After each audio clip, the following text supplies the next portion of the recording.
Magazeti.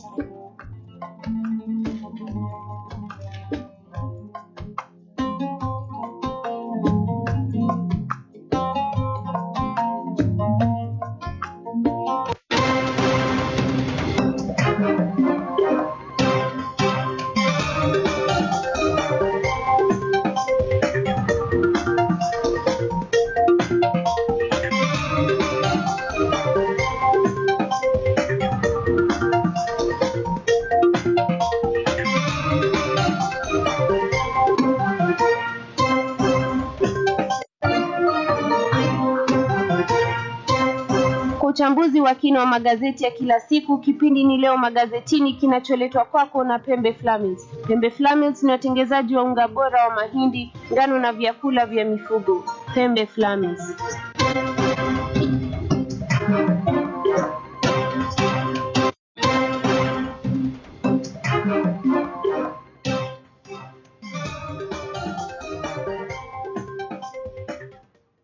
Assalamu alaikum warahmatullahi wabarakatuh, na karibu kwenye uchambuzi wa magazeti, ikiwa ni Jumapili ya tarehe 8 mwezi wa 9 mwaka 2024. Jina langu ni Abdul Hamid Suleiman, na hii leo nitakuwa nikikuchambulia magazeti matatu makuu nchini Kenya, likiwa ni gazeti la The Standard, The Sunday Standard, The Sunday Nation na gazeti la Taifa Jumapili. Na kama ndo unajiunga nasi, basi karibu sana kwenye uchambuzi wa magazeti. Jinsi ulivyoidiriki asubuhi hii ya leo, alhamdulillah, tunashukuru hapa studioni tumeweza kuamka vizuri. Kwa hivyo tuanze kabisa kwenye uchambuzi wa gazeti la The Standard. On the front page of The Standard we have inside horror scenes in school dorm fire. That's the top story on The Standard. On the Sunday Standard, we have inside horror scenes in school dorm fire. Inside, we have a picture and an aerial view of the destruction on a dorm at Nyeri's hillside in Russia following a fire outbreak on Thursday night that killed 21 children and left 10 others missing. The nightmare of painful deaths and destruction at Nyeri's and Russia Academy was laid bare, with revelations that out of 156 boys in an iron sheet and timberwalled dormitory lined with cardboards, 46 are missing, even as survivors narrated shocking details of the moment they were awoken by smoke, fire, and cries of overwhelmed pupils aged between 9 and 13. That's the story about the Russia fire tragedy, where we'll be having it in detail on page 4, 5, 6, 7, and 8. That's the main story today on the Sunday Standard. And on the same front page, we have additional news on matters tax paying, where taxpayers burden in Adani JKIA disruption. The Kenyan taxpayer could face substantial costs if there are disruptions or termination that will affect the execution of the Adani Jomo Kenyatta International Airport deal, documents show. Here we have old habits die hard as MPs seek to raise CDF. That's the story we'll be having on page 2 of the Sunday Standard.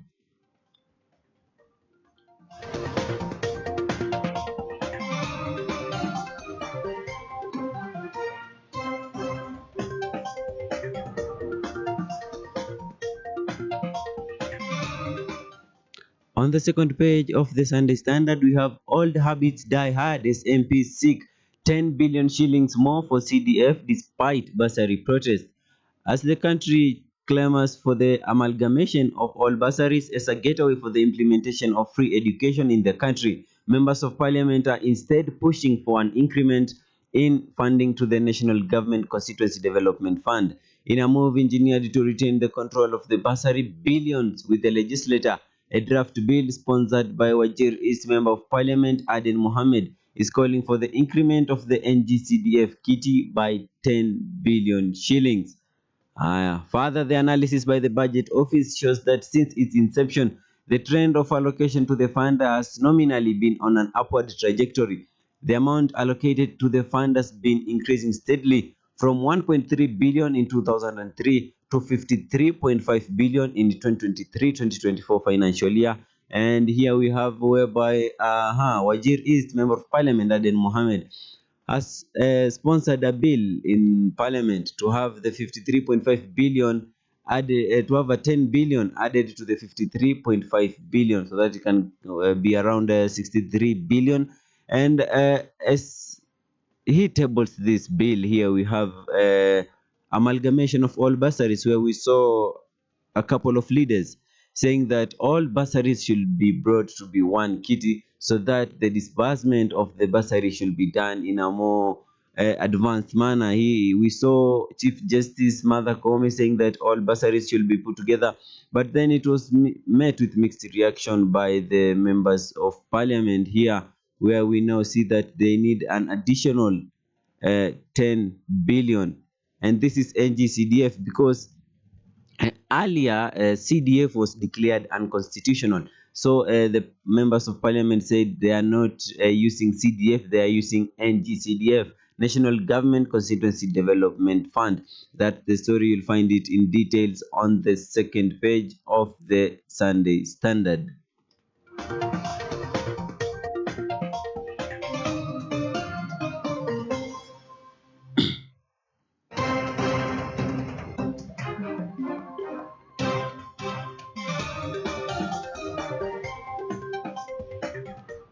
On the third page of the Sunday Standard, we have costly burden taxpayers will bear if Adani JKIA deal flops.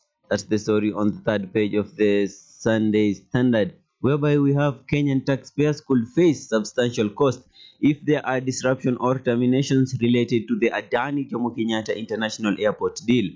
The agreement between Adani Airport Holdings Limited and Kenya Airports Authority (KAA) specifies that any interruption caused by court action, parliamentary decisions, or protest following the feasibility study will require Adani to be compensated for loss and anticipated profits.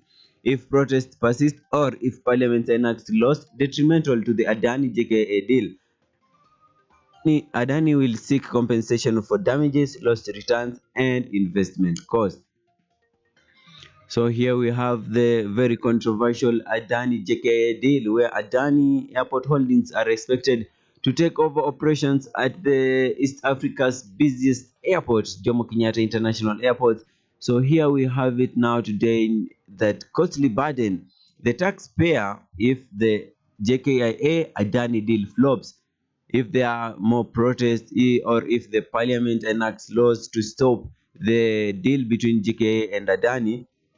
Adani will have to seek compensation for damages, lost returns, and investment costs. That was mixed with various reaction, whereby it is very disheartening.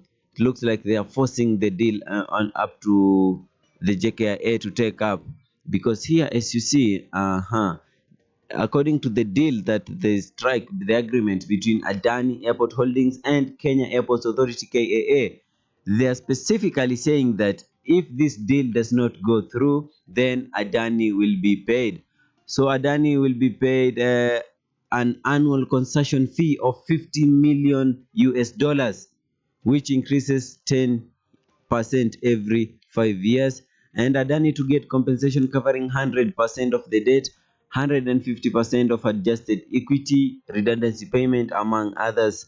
And Adani can hold the government responsible and seek compensation to terminate the contract if it violates the agreement by failing to address breaches within 60 days. And also, Adani expects a 16% profit from airport operation and must provide security to ensure project commitment. These are just some of the expectations that Adani is expected to meet after they have taken over the control of Jomo Kenyatta International Airport.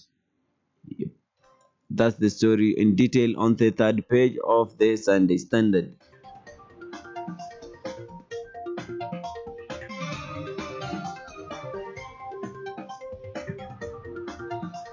On the fourth page of the Sunday Standard, we have a continuing story from page 1, whereby death toll reaches 21 amid fears on 46 people yet to be accounted for.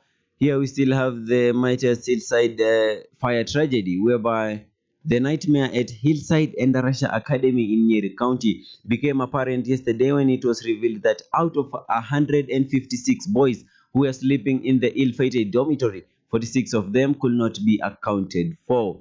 This emerged as grief-stricken parents camped at the school for the second day in a row, waiting for any news of their missing children, even as the government confirmed that 21 children had perished. Earlier, government spokesperson Isaac Maura had said that 20 learners had been reported missing but revised the figure to 18. But sources from investigators probing the horrific Thursday night fire indicate that at least 46 people could not be accounted for. So here we have news just coming in on the tragedy here, whereby the death toll has reached 21 amid fears on 46 people yet to be accounted for. 21 children have so far been confirmed to have perished in the ill-fated dormitory fire at Nyeri County, whereby Isaac Mora is saying that 18 pupils are not accounted for, yet investigators probing the horrific Thursday night indicate that at least 46 pupils are not their whereabouts are unknown. So here Gachagua said on Thursday evening that 27 people are hospitalized in various healthcare facilities, while 37 have been placed in the care of their parents. That's according to our Deputy President Rigathi Gachagua. And Education Cabinet Secretary Julius Migos also visited the area where this tragedy happened. That's the story. You'll find it much in detail on the fourth page of the Daily Nation. Here we have a direct quote from Julius Migosi, Education CS. He says, "We have policies in place. We have school safety standards that were passed in 2020 that schools are supposed to adhere to. The investigation is whether there was compliance with these rules and regulation." End of quote by Julius Migos here, whereby we see that some of the rules that were supposed to be implemented in the schools were not implemented. That's why we see that it was so hard for these people to get out. For example, we have the rule whereby a school dormitory should have two doors, but I don't know, this one seems to have not followed this and many other regulations. Moving on to the fifth page of the Sunday Standard. Grief-stricken parents demand answers for 70 missing students. 2 days after a devastating fire swept through Hillside and Rush Academy, claiming the lives of 18 students, parents, guardians are in anguish over the fate of 70 students who remain unaccounted for. With limited information from authorities, families are living a nightmare despite for any news of their missing loved one. Yesterday, several parents pitched tent at the institution, eager to find answers on the whereabouts of their children. Here we still have matters and Russia fire tragedy, whereby guardians, parents are camping outside the school waiting to get answers, and there have been minimal answers from the authorities who are there. So they're still there, grief stricken, traumatized in a little bit. And as you've seen here, we have an inset picture of a parent who is evidently anguished and engulfed by sorrow. That's the story. You'll find it in detail on the fifth page of the Sunday Standard. On the sixth and seventh page of the Sunday Standard, you have here insert pictures. Here we have a picture of Education Cabinet Secretary Julius Ogamba and government spokesperson Isaac Mora addressing the parents and the press at large. Here we have Kenya Red Cross cancelling some of the parents, and also some many pictures. You have an aerial photo of the dormitory that burnt to ground. That's the pictures on page 6 and 7. And on page 8, still on matters high school fire tragedy, emergency exit was closed. The watchman was missing at dorm. If only the parents had known when other schools were opening over a week ago, an estimated 824 learners at Hillside Academy in Russia stayed at home. And some of the agitated parents called the school demanding to know why it had not opened. They unwittingly signed the fate of scores of the learners who are now lifeless. Testimonies from parents now revealed the school had delayed opening by a week, and that the learners had only been in the ill-fated compound for only 2 days when the mysterious fire erupted, raising down a dormitory that was housing 156 learners. So here we have the story whereby 2 days later the parents received the distressing news that there was smoke billowing from the school. Here we have more additional information on the Hillside and Russia school, whereby it turns out that and Russia school had not opened earlier like other school which had opened. It had delayed its opening, But then here we have parents who were agitated. They wanted their kids to go back to school. So when they unwittingly signed for the fate of this course of lives, now I know the parents may, on one reason or another, be blaming themselves because they, after the school was not opening, they demanded for the school to open so that their kids could go back to school. But then 2 days later, they got the report that there was smoke billowing from the dormitory, whereby the learners lost their lives here. About 156 learners who were housed in the dormitory there, which got on fire. Here we have at least 17 children were dead, while others about 70 could not be accounted for in this dormitory. And also more report is that the emergency exit was closed. As you all know, when schools build these structures, there's always an emergency exit. So it turns out in Russia Academy, the emergency exit was closed and the watchman was missing at the dorm. That's the story. You'll find it on detail on the 8th page of the Daily Nation.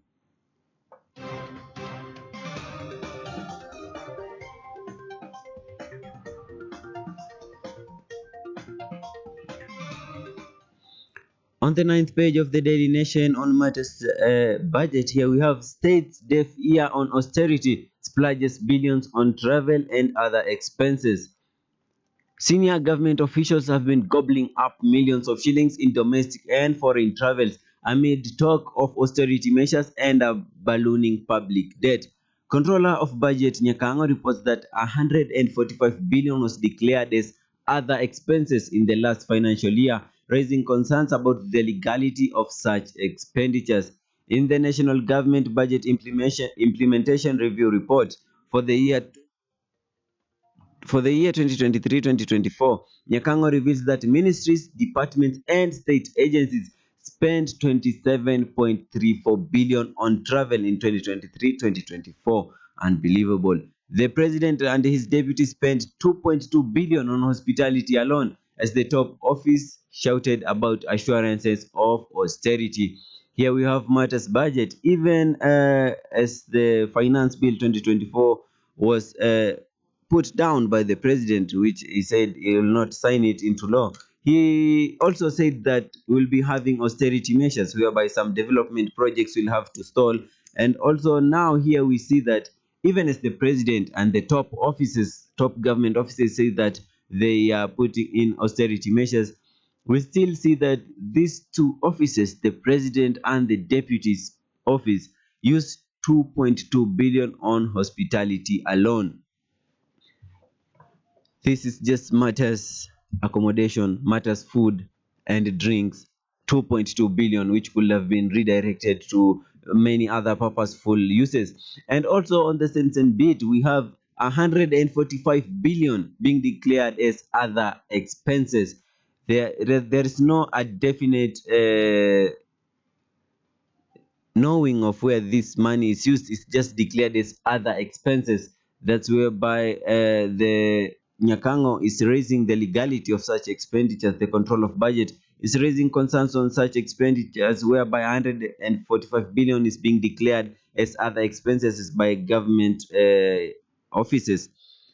Still, Gachagwa's office spent 746 million on hospitality, while Ruto's office and State House incurred the rest of the hefty cost. Here we have the way this budget is very unrealistic. The report indicates that 18.15 billion was spent on domestic travel, while 9.19 billion was spent on foreign travels. Here we have matters travel. As you see the president cruising around the country in car rooftops, he spent 18.15 billion on domestic travel. Just every stopover he made, all the travels he made across the country, the coast region, the western region, the northeastern region, all those costed the budget 18.15 billion just domestically. And for the foreign travels, 9.19 billion shillings went to the foreign travels. That's the report from the controller of budget, Margaret Nyakango. You'll find it in detail on the 9th page of the Sunday Standard.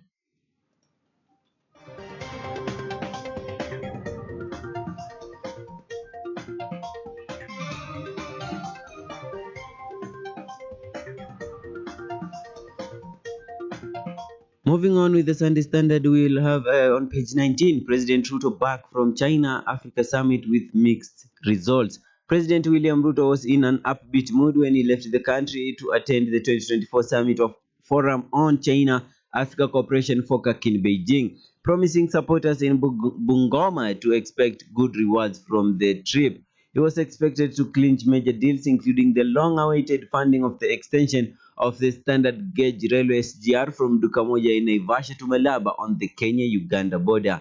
In 2019, former President Uhuru Kenyatta visited Beijing, also accompanied by opposition leader Raila Odinga, where they failed to get 3.6 billion US dollars for phase 2 of SGR from Naivasha through Kisumu and to Malaba border. Instead, they were promised 400 million US dollars to upgrade the old meter gauge railway network from Nairobi to Malaba and the passenger track to Kisumu. Here we have where we're seeing that these two Kenyan leaders have been pushing for the extension of the SGR from Dukamoja in Naivasha to Malaba. Former President Uhuru Kenyatta visited Beijing also to attend the same forum, whereby he failed to get 3.6 billion US dollars for the phase 2 of SGR. Instead, he was promised 400 million US dollars to upgrade the old meter gauge railway. And interestingly, all these two visits by these two very different state leaders, Raila Odinga was there. In times after in the former president Uhuru Kenyatta when he visited Beijing, he was also accompanied by opposition leader Raila Odinga. And this time round, when President William Ruto went to Beijing, he was also accompanied by Raila Odinga. You just know how significant and how institutionalized Raila Odinga is. Here we have the president wants the SGR completed not only in Kenya, but he has insisted that it should also run through Uganda, Rwanda, and to the Democratic Republic of Kenya. You'll find that story in detail on the 19th page of the Sunday Standard.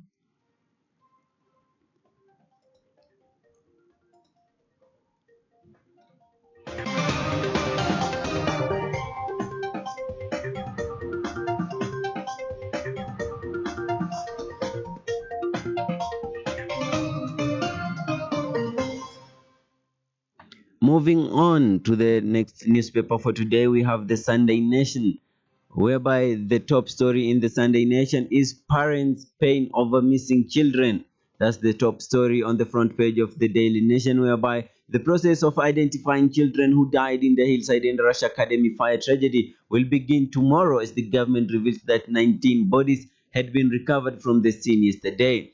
The death toll rose to 21, up from 17 on Friday. That's the story. We'll be having it on details on page 4 and 5 of the Sunday Nation. Still on the front page, we have Hero saved schoolmates. I felt a lot of it, says heroic survivor who dashed into burning dormitory to save two classmates. That's still on the same beat of Matters fire tragedy at Endarasha, whereby we have people who dashed into a burning dormitory to save two of his classmates. That's the story. There will be having it in detail.